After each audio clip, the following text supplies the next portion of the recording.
The broadcast is now starting. All attendees are in listen-only mode.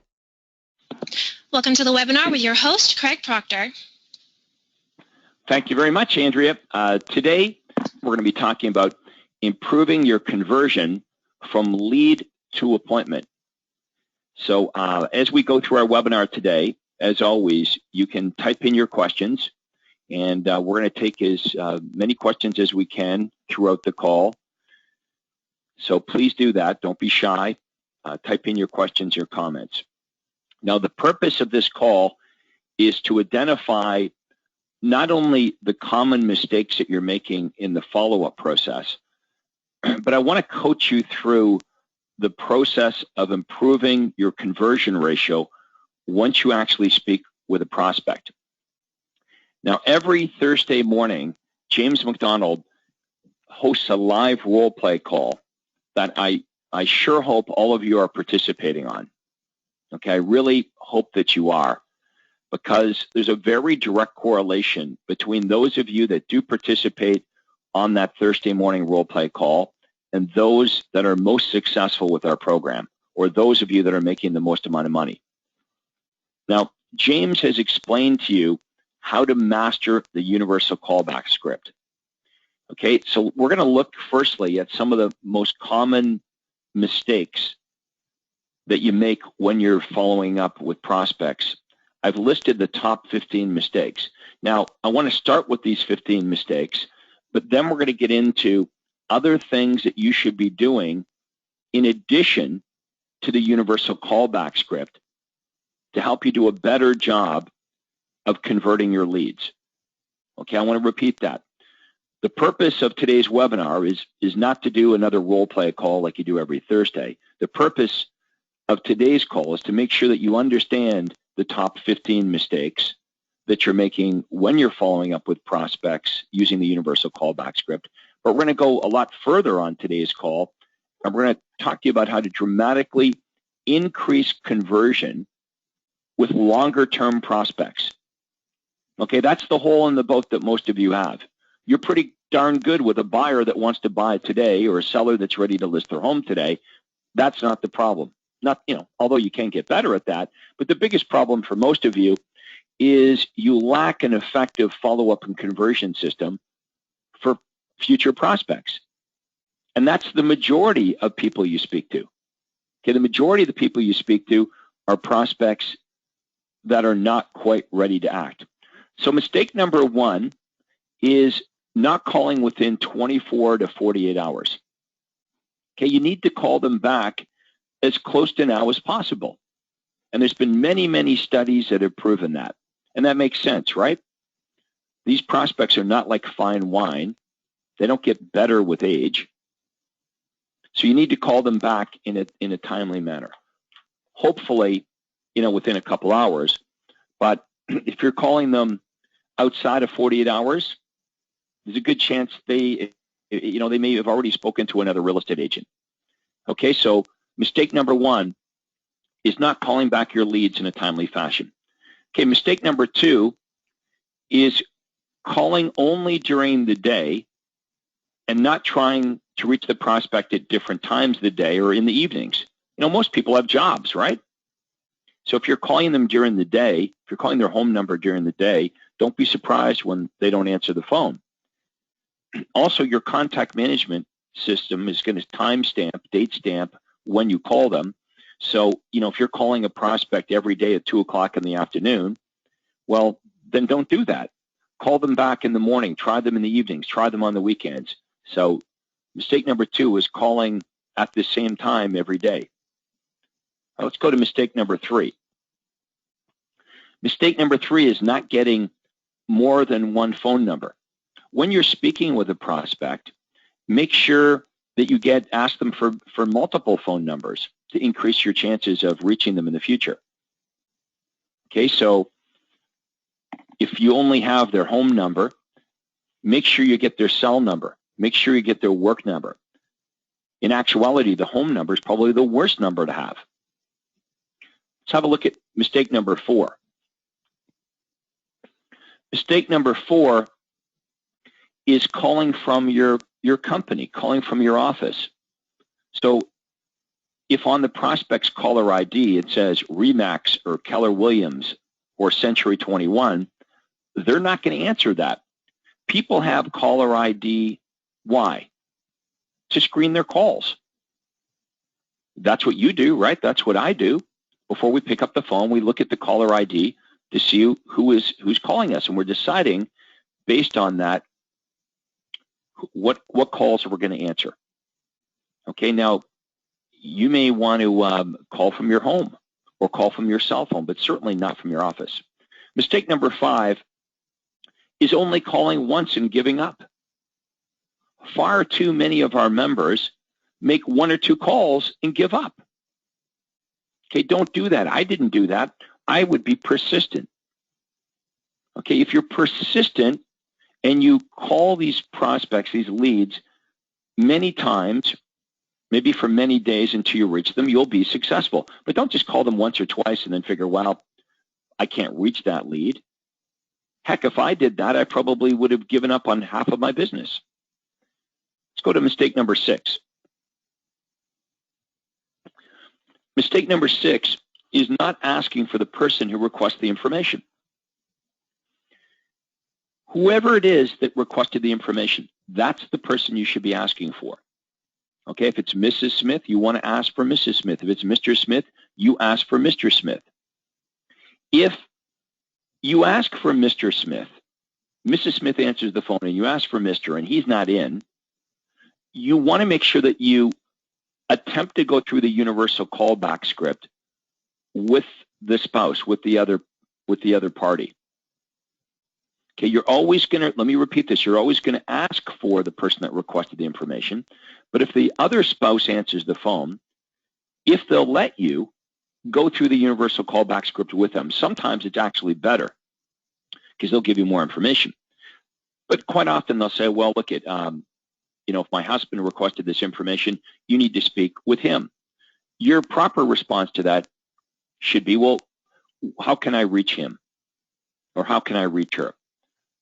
What is their cell number? What is their work number? All right, let's go to the next mistake.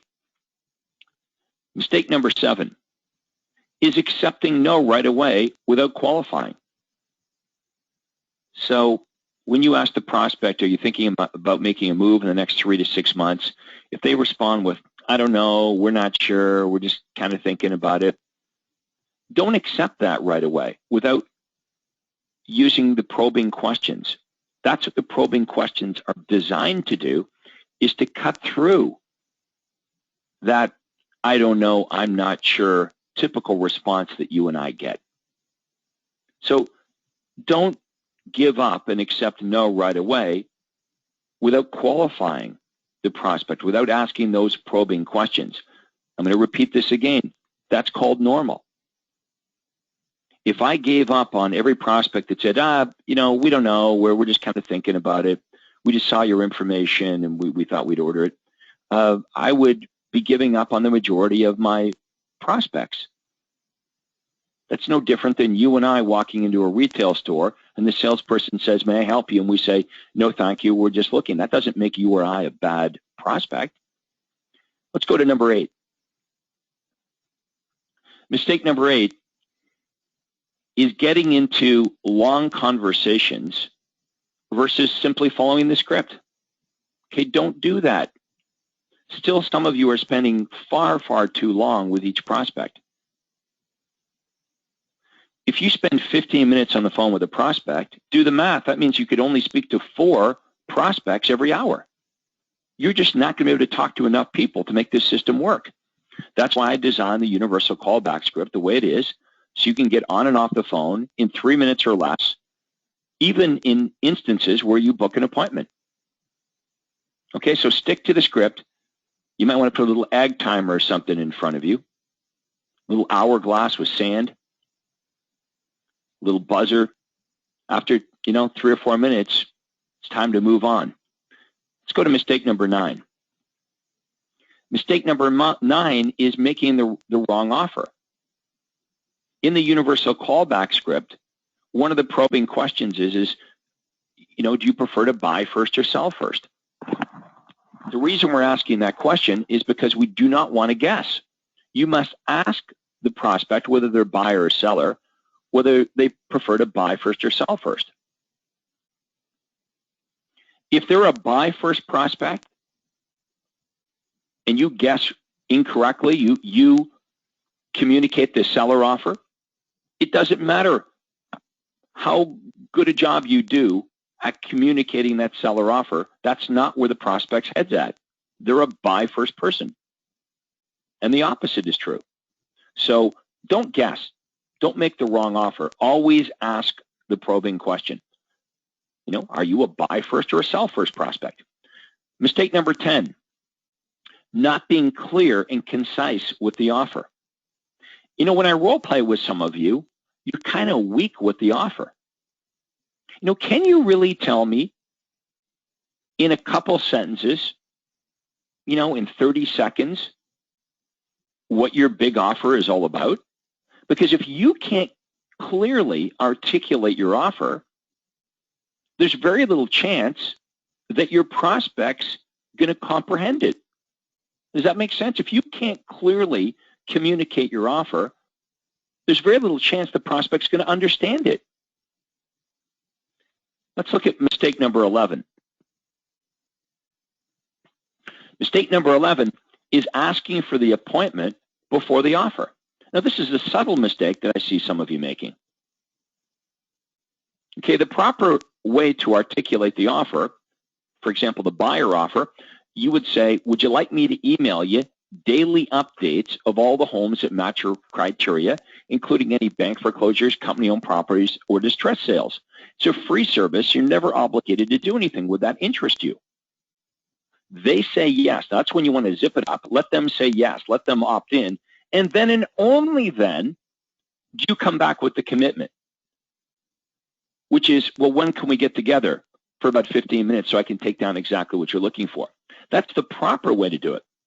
But here's what some of you do. You articulate the commitment before the benefit. Okay, the benefit is the free list of homes, including distress sales, company-owned properties, bank foreclosures. It's free. No, you're never obligated to buy anything. That's the benefit. That must be communicated first. But here's what some of you do. You would say, well, when's a good time for us to get together so I can take down your criteria, so I can email you daily updates of all the homes that match your criteria, including any bank foreclosures, company-owned properties, or distress sales? It's a free service, and you're never obligated to do anything. Would that interest you? Can everybody see why that doesn't work? The cat is out of the bag. You've already articulated the commitment by saying, well, when can we get together so you can't do this backwards. It has to be benefit, then get them to say yes, and then communicate the commitment. It can't be commitment before benefit. Let's go to number 12. Mistake number 12 is not determining when they really need to be followed up with. And heck, this is a mistake I used to make a lot earlier in my career. I mean, if they were ready to act now, I kind of got that. If they're ready to buy or sell today, I understood that. The problem was most prospects aren't, as I discussed earlier. Most prospects that you and I speak to are not ready to buy or sell today. They're going to do something 2, 3, 6 months down the road. And I would simply ask them, is it okay if I follow up with you at a later time? Which is a good question to ask, by the way. We call this permission marketing, because if they say no, buzz off, well, I know not to waste my time following up with this person.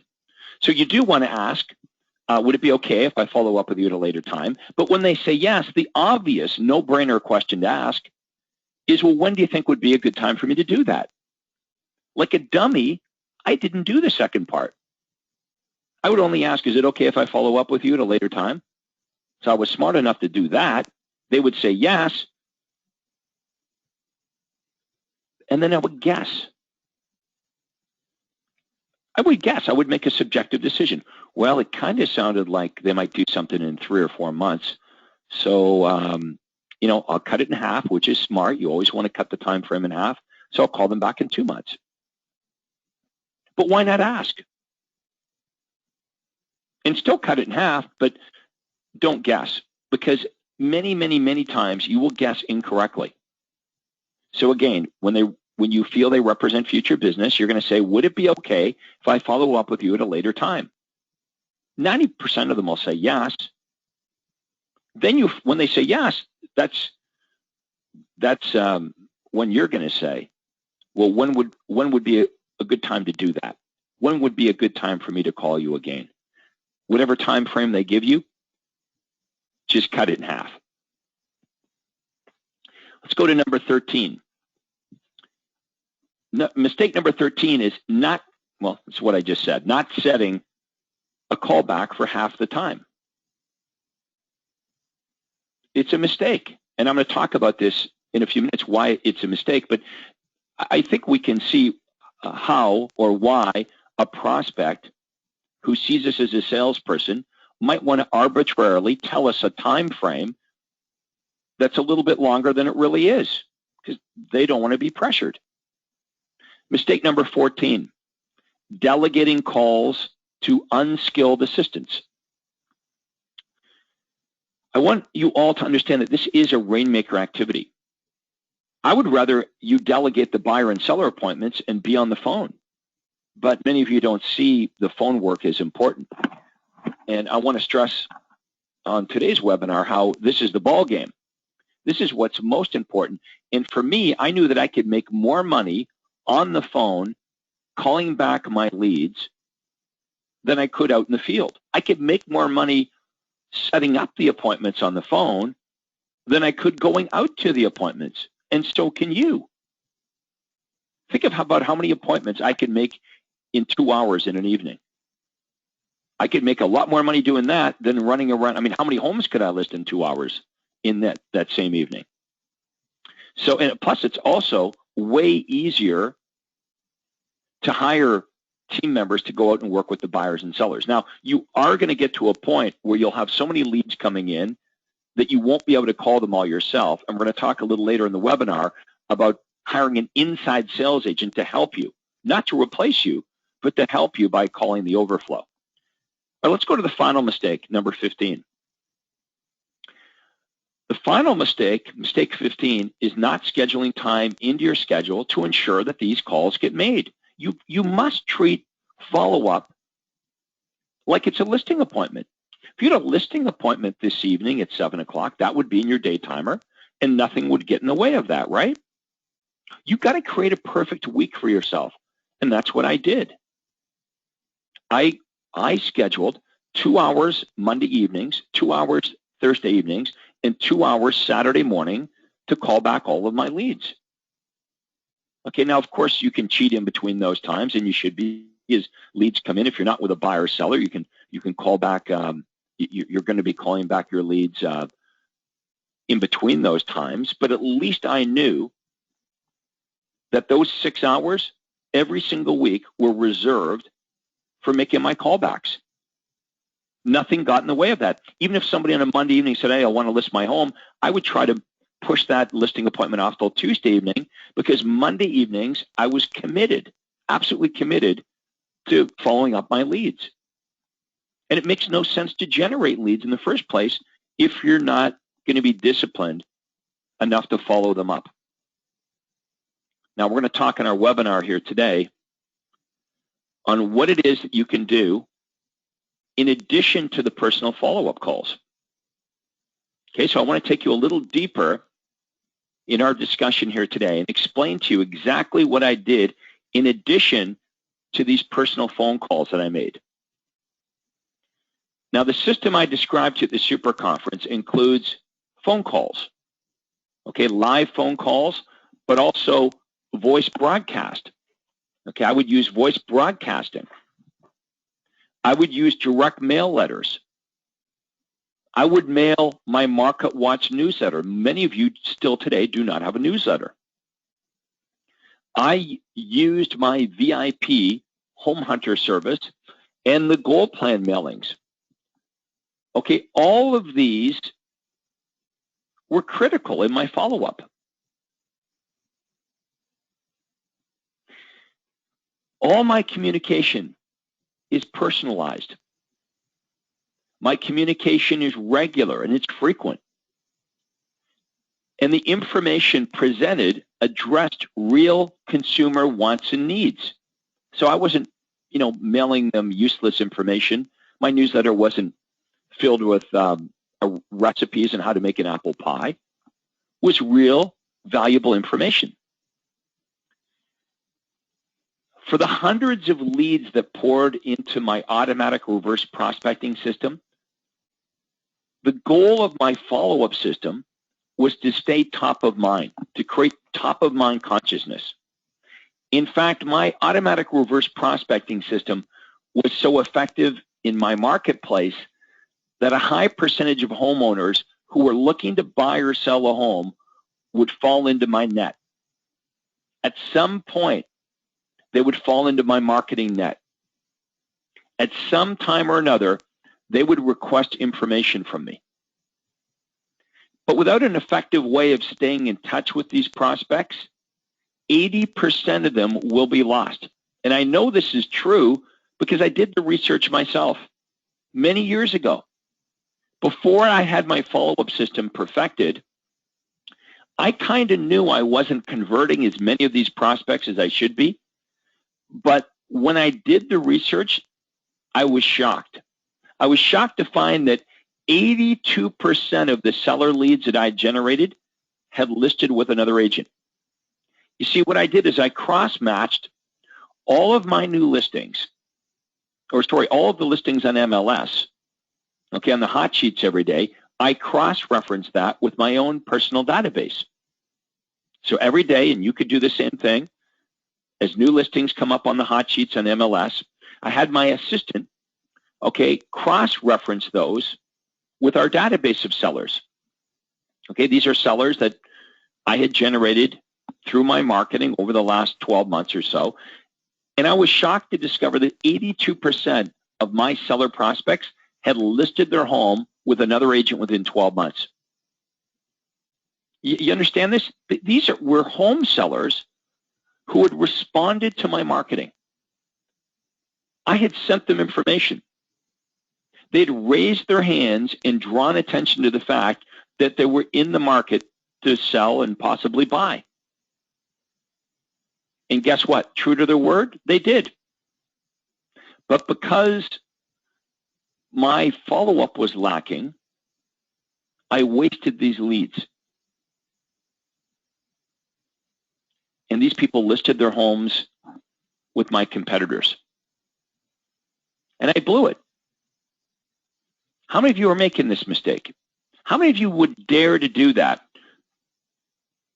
To cross-reference every day the new listings on MLS with your database. These were prospects that told me they were thinking of moving. They raised their hands, they qualified themselves, but because my follow-up system was lacking, like not very good at all, I lost these prospects to other agents. And I'm sure many of you can relate to this. Okay, inconsistent follow-up. And it's not just me, it was from my team members. So I was pretty committed and driven to make this work for me. Not only to work with now business, but I was pretty committed to work with the future business and make the necessary follow-up calls to these longer-term prospects. But my team members, and probably your team members, they don't seem to demonstrate that same capacity. So I took steps to solve this problem in a couple ways. Number one, I created a new position called Inside Sales Agent. Number two, I created an advanced follow-up system for my very best seller prospects. That's my gold plan. And thirdly, I created an advanced buyer profile system, my VIP home hunter service. And we're going to go through each one of these now. Let's start with Inside Sales Agent. you should be making as many calls as you possibly can, but at some point, as you start to generate more and better leads, because that's the natural thing that should happen, right? As you're further involved in this program, you're going to become better and better and better at lead generation. At some point, you won't be able to call them all. And that's the problem I had. I mean, up until then, it should be you calling these leads. Then when you have too many leads to follow up, you should be cherry picking the best leads, and the overflow should go to your inside sales agent. So the sole function of my inside sales agent was to maintain regular telephone contact with my database and move these prospects along. So you might want to do this. You might want to make the first call to new leads, establish whether these buyer or sellers are now business. If they are, you can book the appointments, either go out on these appointments yourself or delegate the buyer and seller appointments to your outside sales agents, and then give all of the prospects that represent future business to your inside sales agent. So you could start by doing that. Imagine you cherry pick all the now business, and anybody that represents a longer term follow-up, those leads would be given to your inside sales agent. Okay, next let's talk about my gold plan. You'll remember that I created this advanced follow-up system for seller prospects because there were some great leads that were slipping through the cracks. Okay, these leads would end up listing with other agents between my follow-up calls. You know the ones I'm talking about? This is a seller prospect that you speak with today, and they tell you that they're absolutely going to be moving in 6 months. And you do what you should do, which is to cut your callback time in half. But still, there's something that happens. In the date the prospect gives you, even though you compensated by cutting it in half, their timing changes, and you find them listed on the hot sheets with somebody else. And there's a few reasons for this. If you look at your prospects, they pretty much split up this way, a third, a third, a third. Let me explain what I'm talking about. About a third of the prospects I speak with are honest and realistic about their moving plans. In other words, they're open, although not necessarily committed to listing with me, but they're open to listing with me. And the time frame they give me is pretty accurate, and guess what? Nothing changes for them. They tell me they're going to be listing their home in 6 months, and they're true to their word. They list their home in 6 months. You know, with me or without me, that's not the issue, but they do list their home in the time frame they give us. That's about a third of them. However, there's another third of prospects that I speak with that are not so open to me. Okay, they see me as a salesperson or some other negative. Maybe they have a relative in the business.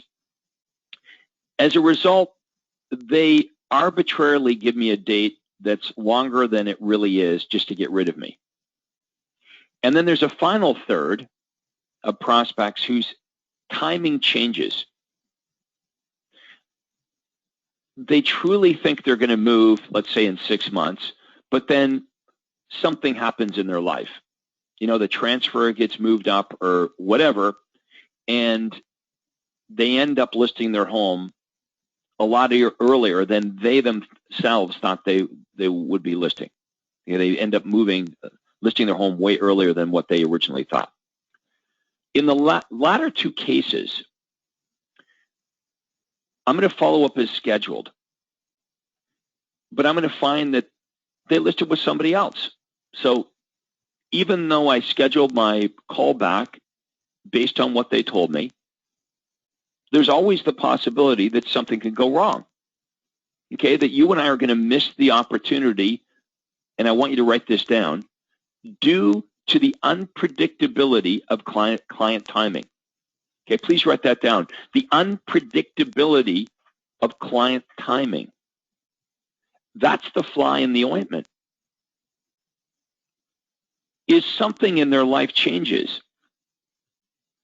and their timing changes.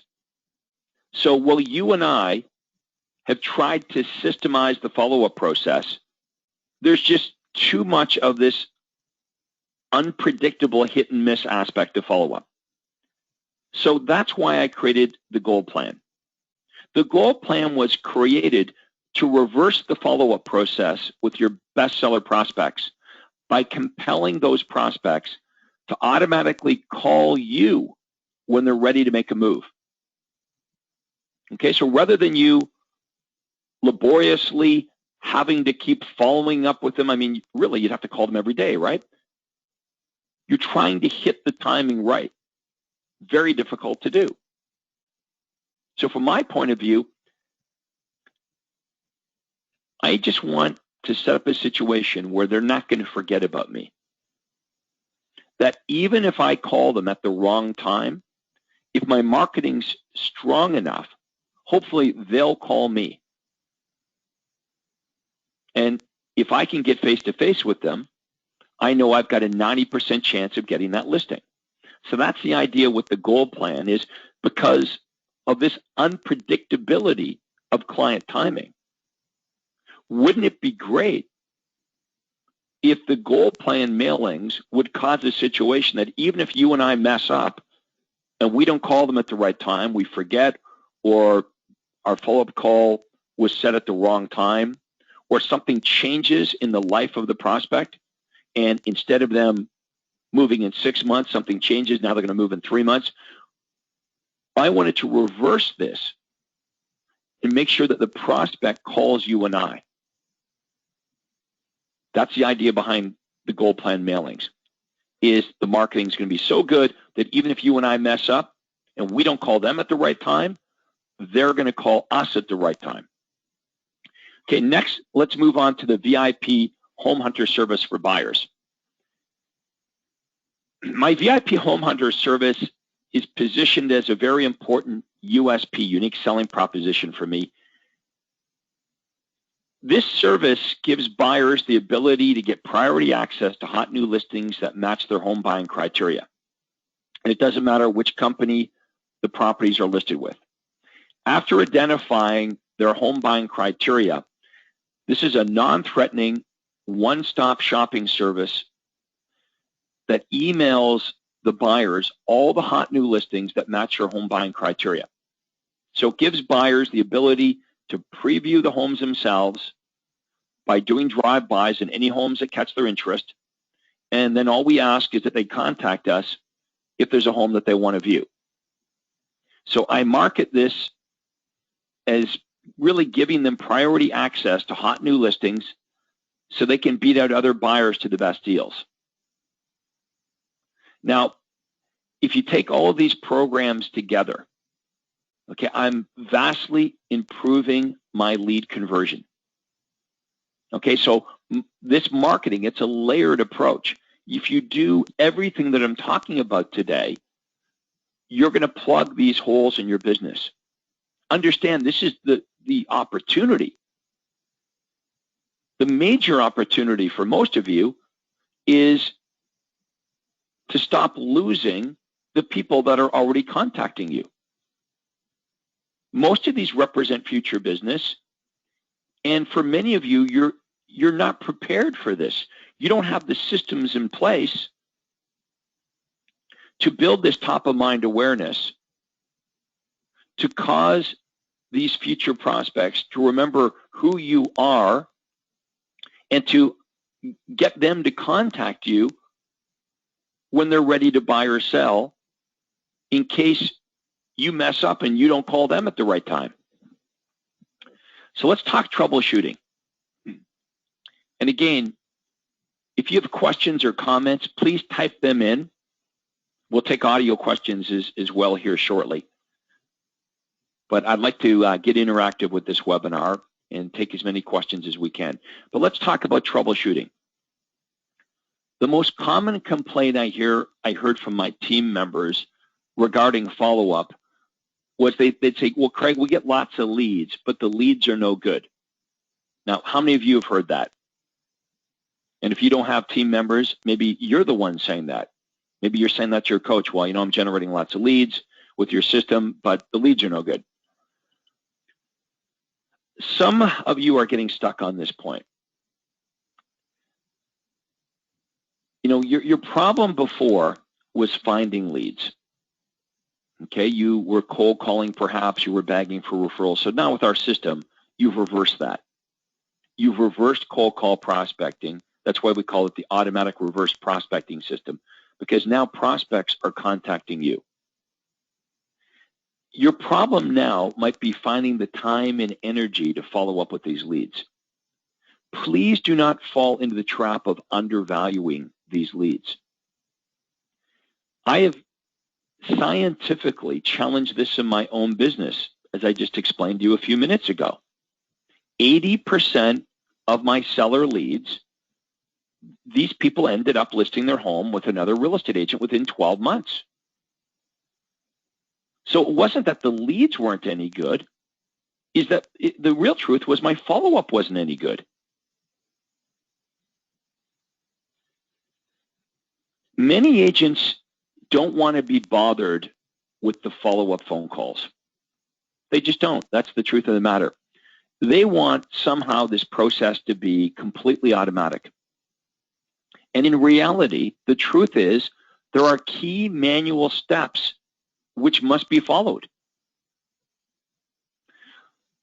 Also, there's some of you that are not sure what you should be saying on subsequent calls. Okay, so I want to address this. I want to address the role of your inside sales agent to make sure you understand the importance of eventually getting an inside sales agent. I want you to understand the proper way to use the Gold Plan mailings and the VIP Home Hunter service. And I want to make sure that you understand how to properly use the scripts. Okay, so it's very important to understand that all of these items must work together. Okay, and one of them can't replace the other. If you try to automate your follow-up process by using only the Gold Plan or only the VIP Home Hunter service, your chances are you're going to fail. So let's have a look at why. First of all, let's have a look at the role of this inside sales agent. And arguably, this is the hardest position to recruit for. It just is. Why? Because most agents want to run out there and work with buyers and sellers. That's the fun part of the job, right? So your inside sales agent is a special kind of agent. Unlike your high D or high I buyer agents who love to be on the go, meeting with people, making things happen, your inside sales agent, of course, must have some D and I, but they also must have some C, and they must have some S. Okay, they must have some S, steadiness, and a good dose of C, which gives them the attention to detail that's going to be required for this position. So when I recruit an inside sales agent, I'm looking for an agent who's great on the telephone, but who also has the discipline to stay on the telephone all day. Okay, this person must have the insight and the ability to push the process along, but I'm not looking for a manipulator. I'm looking rather for a facilitator, not someone who forces an answer, but rather someone who knows how to dig in order to reveal an answer. So you've got to hire very carefully for this position. You must use the DISC personality test and be clear about what this position's all about from the onset. Also, please don't position this as an interim position. That'll ultimately they're going to be promoted to a buyer agent.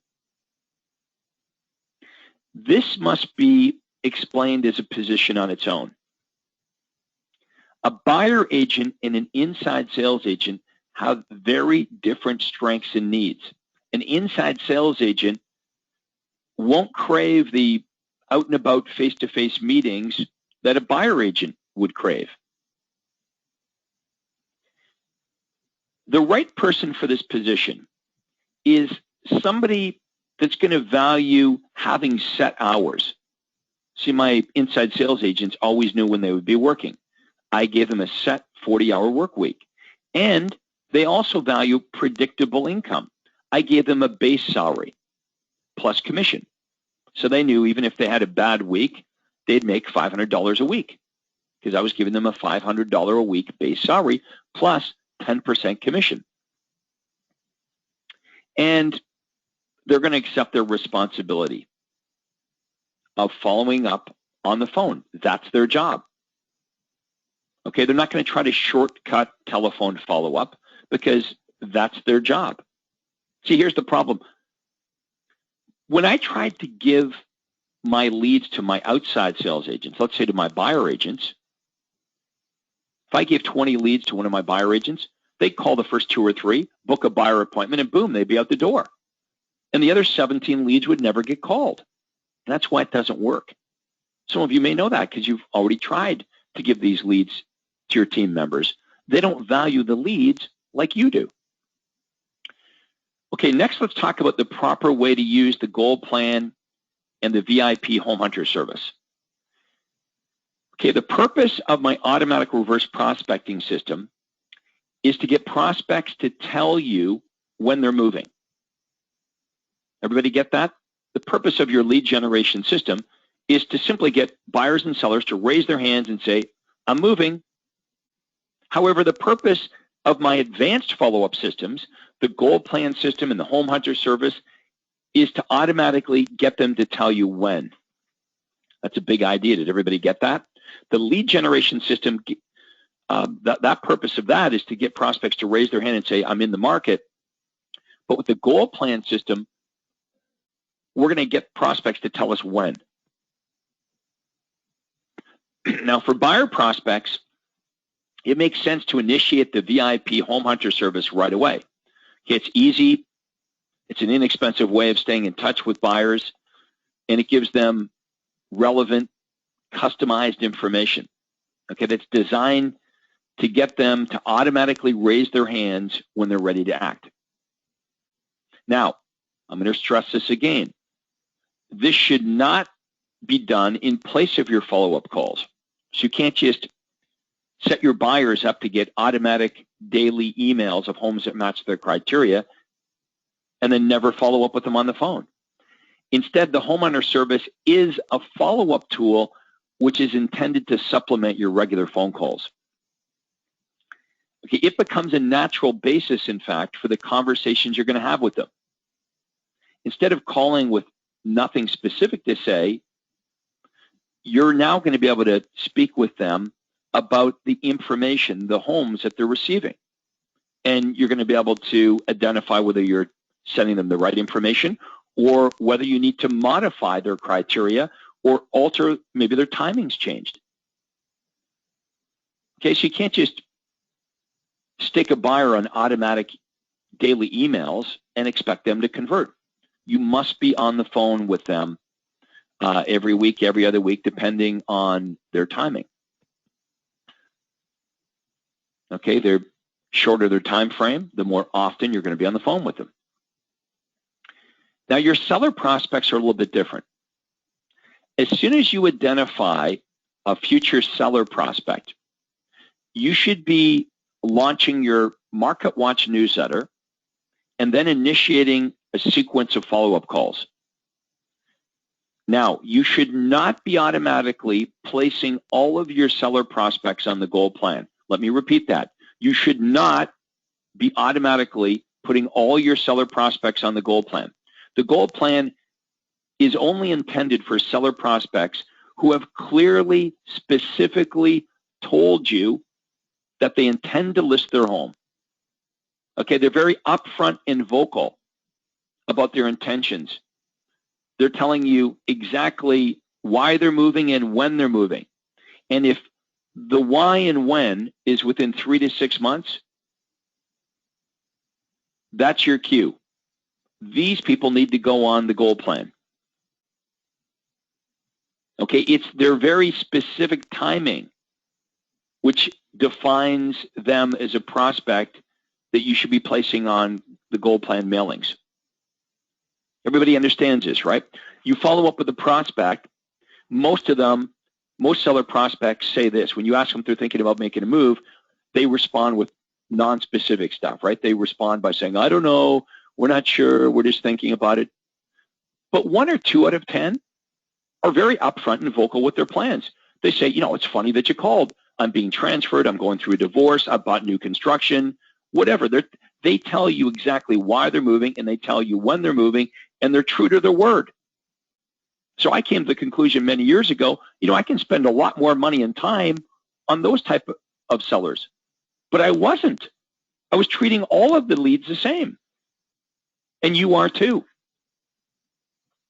Does everybody understand that mistake?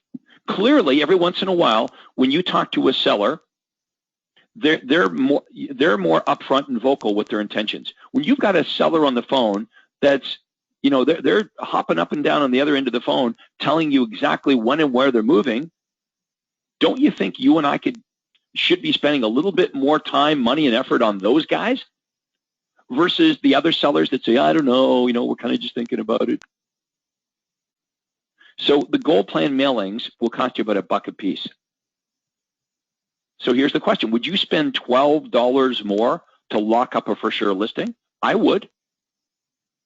That's how dumb I was earlier in my career. I was treating all the leads the same.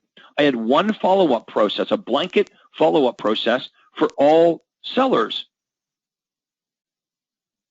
And that's just dumb because some sellers are better than others. So we need to ramp up our follow-up when we identify we've got one of these golden prospects on the phone. When they're hitting you on the head with a 2x4 saying, pay attention to me, I'm a for sure, I'm going to do it, that's your cue to launch the goal plan. Now, some members have used the goal plan incorrectly. You see, they put all of their seller prospects on the goal plan, perhaps as a way of trying to evade or replace all of the telephone calls. Okay, rather than segment their database in terms of readiness to list, they automatically just start mailing out the goal plan letters to every seller prospect, and that's a huge mistake for a couple reasons. Number one, it's not enough to simply follow up by email or mail. Okay, I like mail better than email, in fact, because as you probably know, you don't get all your emails now, right? We get so many emails today that email is pretty much being rendered useless. Half my emails go into spam. These are emails I really want. They go into spam. I don't see them unless I go into my spam folder. And then even the emails that we want to read, I get so many emails in a day, even stuff I want to see gets lost. That's why I like direct mail, good old direct mail, because hardly anyone does it. You hand address your mailing pieces. It looks like they're getting a letter from a friend, and people do sort their mail over the garbage can, but everybody eventually goes to the mailbox. So you must maintain a regular process of voice-to-voice contact in addition to the emails and the mailings. It's not, I'm going to repeat this again, it's just not enough just to email prospects or mail them stuff. You also have to talk to them on a regular basis on the telephone. And this is true for any prospect. Without this personal contact, you will be forgotten about. Other realtors in your marketplace who do make these individual phone calls and do keep themselves top of mind will steal your business because the prospects are going to feel that that realtor was more attentive. Here's the irony. Even if what your competitors have to say is not as compelling as what you've written in your emails or in your direct mail letters.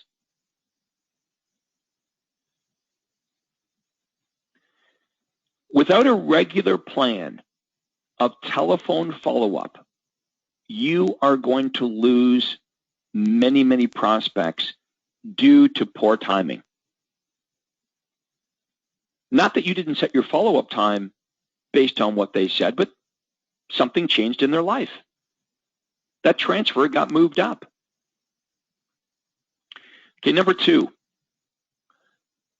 you should not put a seller prospect on goal plan who's moving in greater than 6 months. If the prospect's a year away or 2 years away from listing their home, the problem is you're going to exhaust the usefulness of these mailings. Okay, they're not going to remember what you mailed to them months and months ago. The gold plan is for seller prospects only. And it's for seller prospects that are going to be taking action in 6 months or less. Now, of course, many of these seller prospects will also be buyers. Prospects, though, that are strictly buyers should not be placed on the gold plan. And to repeat this again, the gold plan follow-up system is for sellers. If you have a prospect that's only a buyer, these buyer-only prospects should be placed on your VIP Home Hunter service. Okay, let's go back to this universal follow-up script. And again, type in your questions and comments because we're going to go to them very shortly. Okay, back to the universal callback script for a second. There's a certain amount of skill required when speaking one-on-one with prospects if you want to be successful with the universal callback script. Okay, you're going to need some skill to convert them to appointments. Now, at first, of course, you're totally uncomfortable with the script because they're Craig's words, they're not your words, but that'll change with use. Okay, as you understand the script by using it and you become successful, it'll become your script. For many of you, you've already said that these are your words now, not mine. And as you have more success, you'll speak with more confidence or conviction, and that will continue to happen. The more you use it, the better you get, the greater the results, and on and on and on. Now, if you follow up the universal callbacks, if you follow up with the universal callback script, are you getting the results that you should be? And are people trying to get rid of you? And if they're trying to get rid of you, especially on a second or third, or let's call these subsequent phone calls, what can you be saying to them, okay, to keep the conversation going? I want to talk about that in a minute. But on that first phone call, the probing questions are vitally important, and they're there for a reason. Let's just review those for a second. Okay, here are the probing questions in the universal callback script. If you were to move, where would you be moving to? If you were to move, when might that be? If you decide to move, do you have a realtor to help you? And then, of course, would you like to receive either the free home hunter service or a free home evaluation? Would you like to receive my monthly newsletter to keep you in touch with what's happening in the marketplace? These are probing questions. Let's next talk about your subsequent follow-up. Okay, following up with prospects who are no longer a new lead. Okay, so most of you have a pretty good grasp of what you should be saying to brand new leads. Okay, a brand new lead is defined as a prospect that's contacted you for information. You've not yet talked to them, and you're going to be using the universal callback script exactly the way it's written out. You're going to use that verbatim. But let's discuss how you should handle the second, third, and fourth call. Okay, these are defined as subsequent phone calls. Okay, what do you say to somebody the second time, the third time? Adrian, if we can go to the coaching site, you'll find in attachments that I've given you some ideas. Okay, you can all find this. Just do what Adrian's doing here. I don't want you to do this now, though, but just know it's there.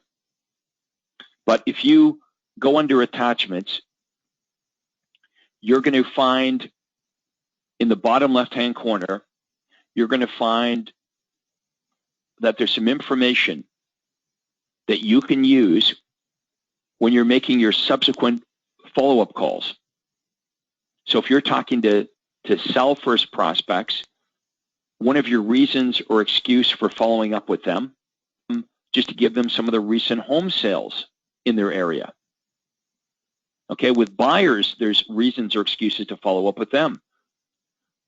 You want to follow up with them to make sure that their time frame, maybe their time frame is approaching, or you want to verify that their time frame hasn't changed. Maybe the prospect wanted to contact their lender for pre-approval before proceeding with the buyer process. If the prospect's on your VIP home hunter service and signed to a buyer contract, but they haven't contacted you about any of the listings, you want to make sure you follow up with them. You want to make sure that you're sending them the right information. Okay, so we've given you some ideas, some excuses or reasons to follow up with your buyer and seller prospects. Okay, let's do this now. Let's take some questions. Andrea, we're going to go back to you. We're at the top of the hour here, and let's take some questions and comments. Yes, sir. If you would like to ask an audio question, you're on your telephone or you have a mic on your computer, you can press the hand icon on the top left-hand side of your control panel. But first, we already have some typed questions, and you can do it that way also. Just type your question in the chat, and I'll address it to the group. Our first question comes from George Gillespie. How does Wise Agent compare as a contact management tool? Are they affiliated with the Proctor Group? And will they have a template available to coincide with the coaching program? Okay, it doesn't really matter what contact management system you use. Wise Agent did present at the conference. It's our content that you're going to pour into whatever contact management system you use, and that is the best one, the one that you're going to use. We have top members that use Top Producer. We have top members that use Agent Office. We've got agents all over the map. It really doesn't matter which contact management system you use. What matters is that you're going to use it. Okay, so let me reframe that and say the best contact management system is the one that you're going to use. We find that some of the contact management systems are difficult for you to use. And if it's difficult, if there's too many layers, too many windows you've got to go through to do what you need to do, then it makes the job of follow-up more difficult. So I would, to answer your question, I would check out a couple of them or talk to some of our coaching members and, find out what they seem to like. But I don't have, any preference for one versus the other than I can tell you that I personally used Agent Office and I liked it. But did I like it because I hadn't tried anything else? Maybe. And that's the truth. I didn't use any other contact management system except for Agent Office. I was happy with it, but is there something better out there? I have no idea. Maybe. Okay, our next question. Next. Yes, sir. Well, our next question is, when is the right time to bring on an ISA, and how much did you pay yours? Okay, I brought on my first ISA when I couldn't follow up with the leads myself. And that was frustrating because, and many of you may be experiencing this, by the time you actually reach the buyer or seller, they've already done business with another agent. It was very frustrating to call a seller and they said, oh, you should have called me yesterday. I just listed my home. We definitely would have listed with you, Craig, but we just listed our house yesterday. We didn't hear back from you. So when I got to that point, that's when I hired an inside sales agent. I paid, her name is Carol. She still works at RE/MAX today. I paid her $500 a week as a salary. So that does attract a certain type of person. They're going to make guaranteed $25,000 a year plus 10% commission on every deal that closed. And you want people, obviously, that are motivated by the upside, the commission they can make, not the $25,000 salary.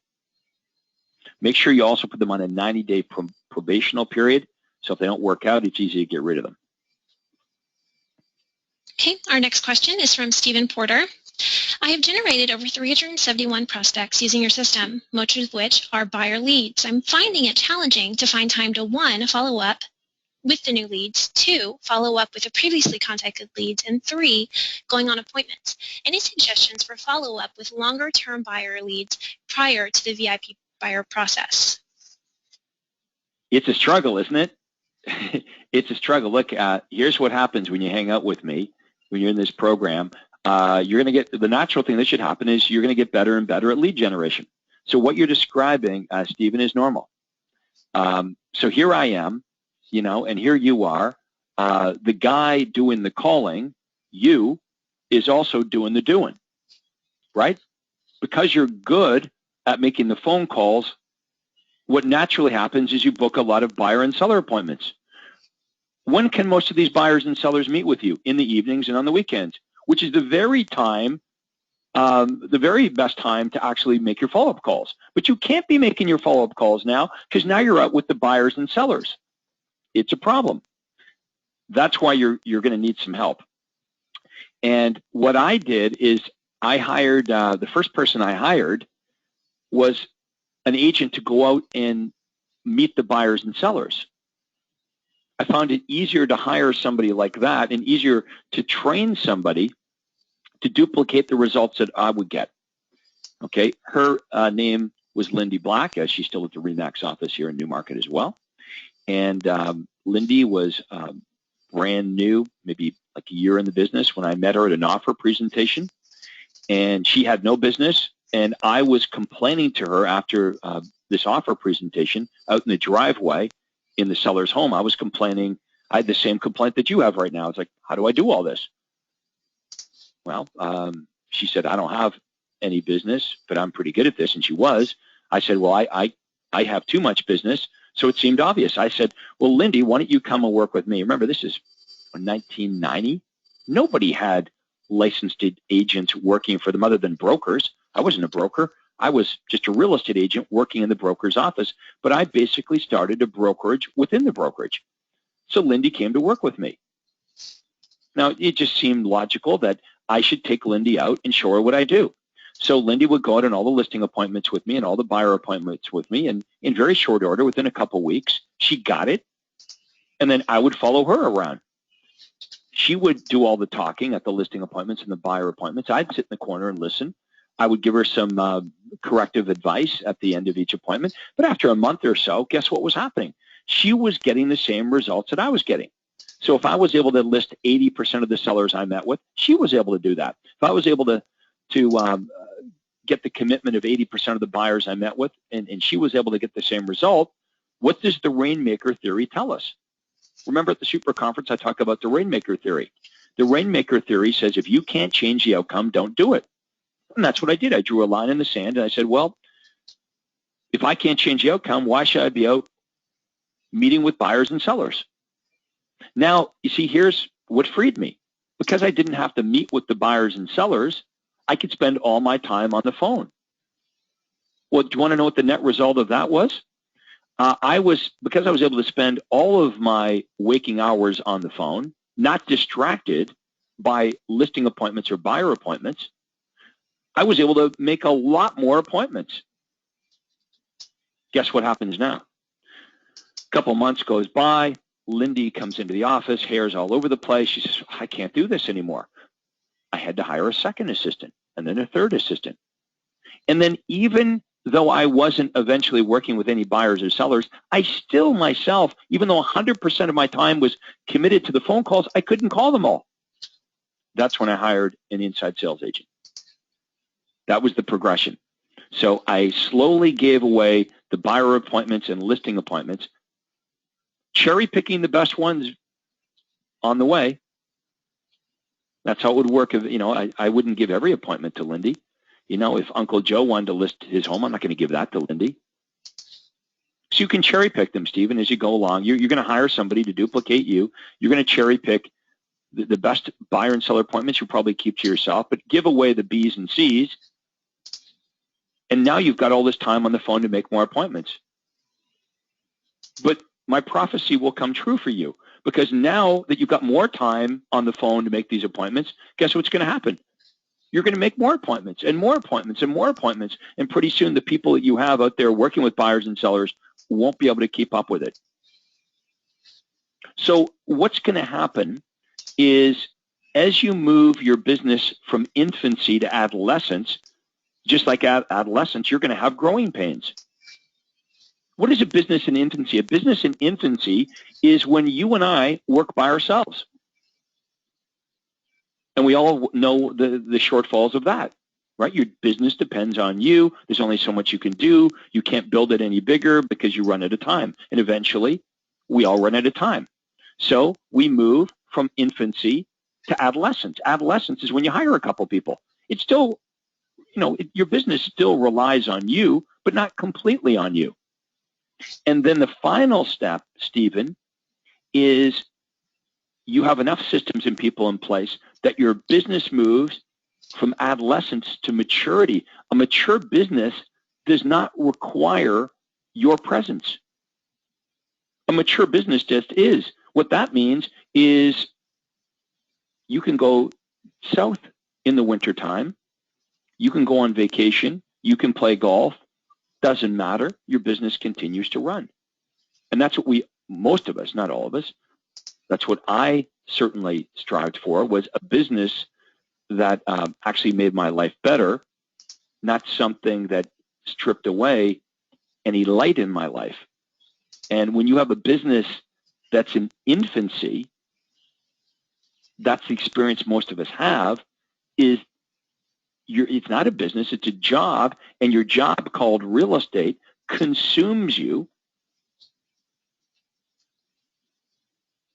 and does not work without you. So I hope that helps. That was a very long answer to that question, but still. Let's see who's next. Yes, sir, and this is a follow-up from Stephen. You may have addressed it, but I'll go ahead and ask the question anyway. He says, Craig used to have a 6-month and a 12-month gold plan. Do you not recommend using your 12-month gold plan anymore? Actually, I had a 3-month and a 6-month. The only difference, Stephen, between the 3-month and the 6-month gold plan, the letters are the same. It's the frequency in which you mail them. Okay, there's 12 gold plan mailers. So let's say, Andrea, that I was talking to you today and you said, well, we're definitely going to be listing our home in the next couple months, the next 60 days. Then I would send you Gold Plan 1. Okay, I would activate Gold Plan 1 so you get a letter every single week. But if you said, we're not going to do anything for 6 months, I don't want to mail you every single week. It's probably going to tick you off. It's overkill. So the timing of the prospect is going to dictate whether you activate Gold Plan 1 or Gold Plan 2. Same letters, but Gold Plan 2, the letters are spaced out every other week versus every week. Okay. Our next guest, Bjorn, he asks, can you provide us a step-by-step follow-up plan that we can model and implement in our contact management system? Well, the Gold Plan letters are on the coaching site. All the letters, everything that you need. I'm going to recommend that you import them into your contact management system and you create what we call an activity plan.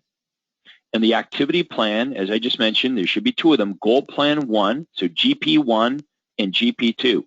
So in agent office, if I talk to somebody today, if it's Andrea and she says, we're absolutely moving, we've been transferred, we've got to be there, and, we've got to list our home in the next 60 days, boom, I activate Gold Plan 1.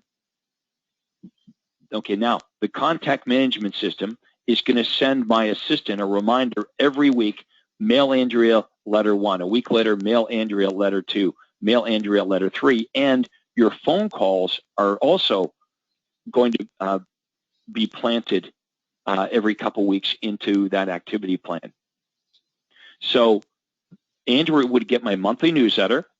Every week she would get a Gold Plan follow-up letter. So week 1 she'd get letter 1, week 2 letter 2, week 3 letter 3, and in addition to that, you would get my personal phone calls based on your timing. If Andrea was also buying, she would also be getting daily emails of homes that match her criteria. So we're going to do lots of things that automatically, they're not automatically all happening. The letters should be happening without you. That should be delegated to your assistant. And the activity plan should be reminding your assistant what to send and when to send it. Now, if you don't have an assistant, you're it. Everybody here on the webinar has an assistant. If you don't have one, you're it. You're the assistant. but hopefully all of you have at least a part-time administrative person that can take care of that. What can't be automated is the phone calls. The reminder to you can be automated. That can be built into the activity plan, but it still requires you to pick up the phone and make the phone call. And that was the point, a big point I was trying to make here today in the webinar, is you can't shortcut that. It doesn't work. I could not figure that out. In 22 years, I never figured out how to do an effective job of following up and converting prospects without getting on the phone every once in a while and speaking to them using the scripting that you've been given. Now, believe me, that would have been a dream for you and for me if I was able to say to you today, hey, I created these secret mailings or these secret emails, and all you have to do is, click the activity plan, and your contact management system is going to send a bunch of stuff out to the prospects, and eventually they're going to call you and say, come on over and get me. Okay, it's not that good. Will some of them? Yes, but not enough of them. So yes, create an activity plan. Make sure the newsletter is part of it, the goal plan mailings are part of it, and any emails are part of it. But most importantly, don't stop calling them. Make sure the phone calls are part of your activity plan. Let's see who's next. Yes, our next question comes from Sean. When your OSA met with sellers, did they put you down as a listing agent and the OSA as the co-listing agent? Yes. I don't know how it works on your MLS, but in the Toronto MLS, there's room for 2 agents. Okay. In the top field, the number 1 field would always be my name. Number 2 field below would be my outside sales agent. What that would mean when people did a search for buy-ins or sell-ins, I got credit for all of it. Okay, Roger asks, what kind of agreement can we set with a buyer's agent, money or commission ways? With an outside sales agent, whether they work with buyers or sellers, it should always be a split. You don't need to pay them a salary. Now, your split will be different depending on your situation. For example, some of our members, some of the rainmakers, they take 60% for themselves, and they give the buyer agent or the listing agent, let's call it an outside sales agent, they give their outside sales agent 40%, and the house keeps 60%. The reason I did 50-50 is because I was at RE/MAX, and my outside sales agents covered all their RE/MAX expenses, including $800 a month for a desk fee. Okay, they paid for all their MLS fees, all the RE/MAX international dues, their RE/MAX desk fee. That all came out of their 50%. So depending on your situation, I would say normally for most of our members, it's either a 50-50 split or a 60-40 split.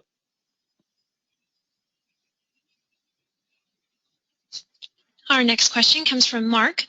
What is the solution for buyer leads that do not have an email but are still interested in the VIP Home Hunter program, mostly downsizers? Okay, sorry, repeat that again.